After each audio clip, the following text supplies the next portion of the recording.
अपना पोंगापंथी करता है, इसको बंद कर दीजिए, वो ज्यादा बेहतर है। पंडित वहां मंदिर पोंगापंथी बंद कर दीजिए।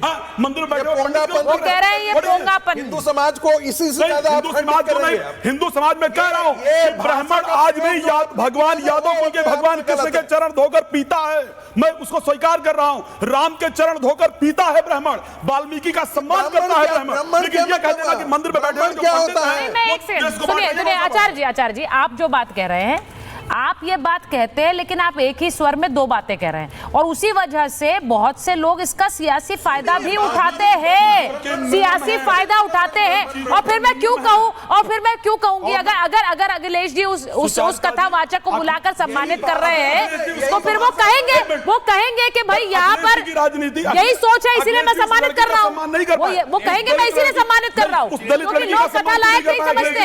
दलित लड़की का सम्मान क्यों नहीं कर पाए अखिलेश जी, जिसका मुस्लिम जो पोषित नेता है उसका आदमी बुला करके मुस्लिम उसका रेप करता है, उस लड़की का सम्मान क्यों नहीं कर पाए? आखिर उसका सम्मान तो नहीं करेंगे, सम्मान करने के लिए डाइग्रेस नहीं करेंगे। रुकिए भाई, धर्मेंद्र यादव जी के पास जाइए। धर्मेंद्र यादव जी, भाई महिला एक सेकंड भाई, एक मिनट, पैरेलल डिबेट नहीं।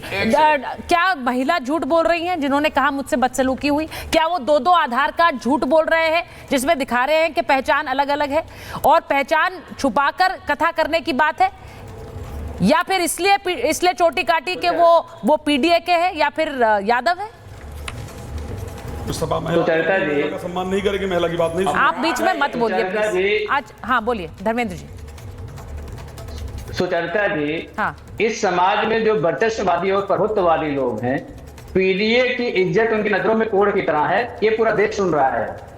वो लोग कोढ़ नहीं है जिन लोगों ने भारत छोड़ो आंदोलन का विरोध किया और भारतीय जनता पार्टी पूर्व समीर जी, देश के लिए कोढ़ नहीं है, वो देश के लिए कैंसर नहीं है, वो देश के लिए बीमारी नहीं थे, वो इनके पूजनीय थे।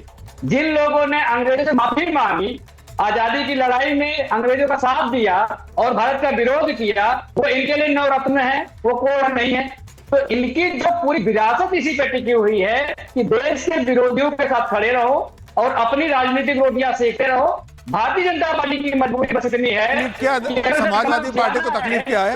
जिस पीढ़ी की ये बात कर रहे हैं वो वोट बैंक इनके यहाँ से निकल गया। उपचुनाव हुआ था अयोध्या के अंदर, क्या हुआ? हार गए। कुंदर की सीट ये हार गए, मिल्कीपुर सीट ये हार गए, 60,000 वोट से मिल्कीपुर हारे ये सीट। तो अब पीढ़िया इनके हाथ में नहीं है। तो अखिलेश यादव को लग रहा है कि जिस पीढ़िया के दम पर लोकसभा में प्रदर्शन किया था, उपचुनाव में वो सारे योगी आदित्यनाथ की भारतीय जनता पार्टी चुनाव जीत जाती है। तो अब दलित इनके यहाँ से निकल रहा है, पीढ़ी यहाँ से निकल रहा है और इनका पूरा पीढ़ी है जया बच्चन को राज्यसभा भेजने तक सीमित है।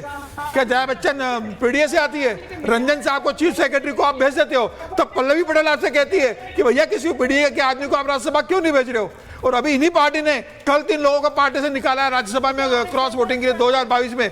वो तीनों अपर कास्ट के, 7 लोगों ने क्रॉस वोटिंग की थी, 4 जो पीडीए से आते हैं उनको नहीं निकाला। क्यों नहीं निकाला? और कल कहते हैं कि उच्च वर्ग के लोग तो वो पीडीए के खिलाफ थे। आप बताइए 7 लोगों को पार्टी से क्यों नहीं निकाला? 3 ब्राह्मणों को पार्टी से निकाला है कल आपने, 3 ब्राह्मणों विधायकों को पार्टी से क्यों निकाला? 4 आपके जो पिछड़े थे विधायक उनको क्यों नहीं निकाला क्रॉस वोटिंग के लिए? तो आपके पास ना पीडीए बचा है नहीं। जो बात समीर जी ने पूछी है, समीर जी ने पूछी, धर्मेंद्र जी वो कह रहे हैं कि आप निकालते भी पार्टी से देखकर हैं कि वो कौन सी जाति के हैं, तीनों उच्च जाति के लोग, जाति क्या है वो देखकर आप पार्टी से निकाल रहे हैं। तो ये आने वाले समय में आप ये देख रहे हैं कि वोट बैंक कहाँ है आपका। आप अभी भी पुलिस पर आरोप लगा रहे हैं, आप अभी भी महिला को झूठा बता रहे हैं, आप ये मानने को तैयार नहीं है कि पहचान छुपाकर वो कथा कर रहे गए थे। मैं देखिए मैं यहाँ पर महाभारत में मैं खुलकर एक स्टैंड लेना चाह रही हूँ। मैं ये कभी नहीं कहूंगी आचार्य राज मिश्रा भले ही मुझसे लड़ ले, लेकिन मैं ये कभी नहीं कह सकती हूँ कि किसी एक जाति का अधिकार है कथा वाचन पर, ये नहीं कहा जा सकता है। और मैं आचार्य विक्रमादित्य यहाँ बैठे हुए हैं, स्वामी उपमन्यु बैठे हुए हैं, मैं बड़े बड़े कथावाचकों का नाम उन्होंने लिया, आचार्य विक्रमादित्य बड़े बड़े कथावाचकों का नाम उन्होंने लिया है।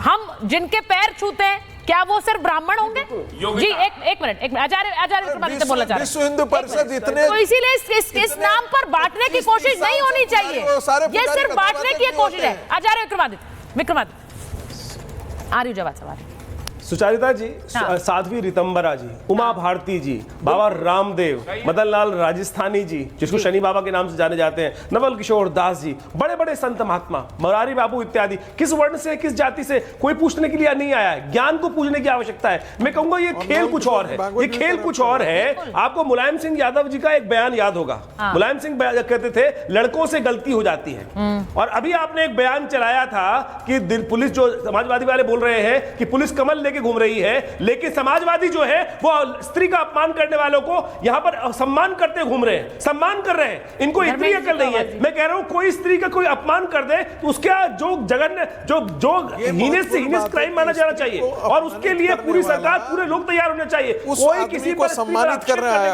अखिलेश यादव। यहां तो खुलेआम छेड़ा गया, यहां तो नागिन डांस करा रहे थे वो तथाकथित तौर पर, और यहां पर समाजवादी लोग उनको सम्मान कर रहे हैं, 50,000 रुपए दे रहे हैं। यानी लड़कियां छेड़ो, स्त्री का अपमान करो, गलत जगह टच करो और उसके बाद सम्मान दे दो। अरे क्या करने जा रहे हो भाई साहब यादव जी? आप क्या राजनीति खेल रहे हो? मुलायम सिंह की परंपरा को उनके बेटे भी आगे निर्वाह कर रहे हैं। जो मुलायम सिंह की राजनीति, धर्मेंद्र जी और आचार्य जी को लीजिए स्क्रीन पर।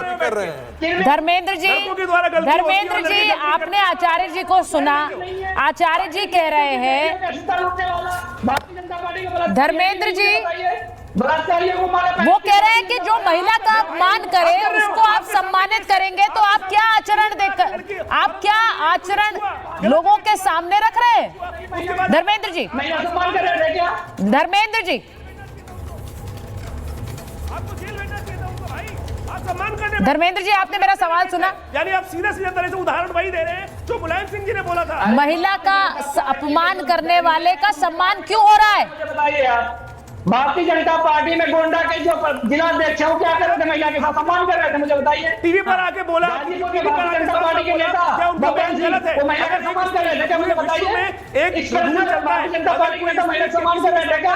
बलात्कारियों की बड़ा व्यक्ति ने मुझे छेड़ा है और उसकी अरेस्ट बनती है, तो यहाँ पर आप सम्मान दे रहे हैं, आप सम्मान दे रहे हैं ना। और मैंने उसका सीधा सीधा उदाहरण कि मुलायम सिंह जी ने एक खुलेआम बयान दिया था कि जो लड़कों से गलती हो जाती है कोई बात नहीं, कोई अरे आप सीधी तरह से इस देश के अंदर राजनीतिक तौर पर आप लोगों, गलत लोगों को अपनी शेयर दे रहे हैं, गलत लोगों को सम्मान करने का प्रयास कर रहे हैं। क्षमा मांगनी चाहिए आपको, क्षमा मांगनी चाहिए, क्षमा याद रखिए, क्षमा मांगनी चाहिए आपको। देखिए, एक सेकंड, अगर आप यही शिक्षा देंगे लोगों को, मैं एक चीज सुनिए प्रोफेसर साहब, मेरे लिए चिंताजनक है ये तस्वीरें। देखिए, ये जो तस्वीरें हैं, किसी के बाल काटना, किसी को अपमानित करना, ये सब लोग अपने हाथों में न लें, ये बहुत जरूरी है। अगर इस व्यक्ति ने किसी का भी अपमान किया है, कोई भी कानून का उल्लंघन किया है, तो पुलिस का काम है। ये पहली बात बिल्कुल क्लियर होना चाहिए, और पुलिस करेगी जो काम करेगी। ये भी गलत है, किसी के बाल काटना, किसी को अपमानित करना, किसी को गली मोहल्ले में घुमाना, ये भी सही नहीं है, बिल्कुल गलत है।